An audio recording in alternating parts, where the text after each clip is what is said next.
πλημμυροπαθών που αφορά το Δήμο Τρικαίων είναι ένα. Η αποκομιδή των μπαζών από τα πεσμένα σπίτια.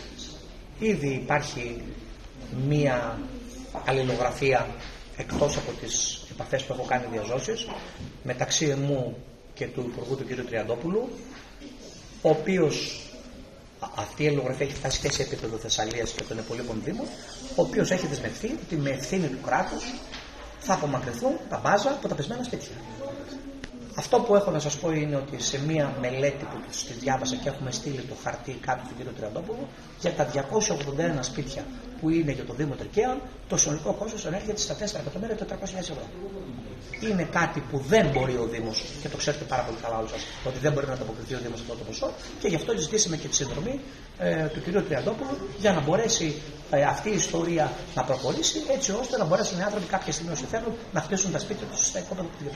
Κατά συνέπεια δεν έχει ανταποκριθεί ως τώρα το Υπουργείο.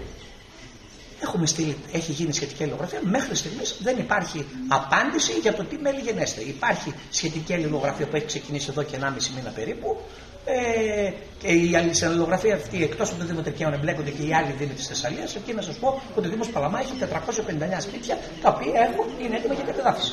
Κανένας Δήμος σε όλη τη Θεσσαλία, εκτός εξαιρέσεων ιδιωτικών που έχουν προβεί στην απομάκρυνση των μπαζών, κανένας Δήμος δεν έχει προχωρήσει από κομιδή μπαζών.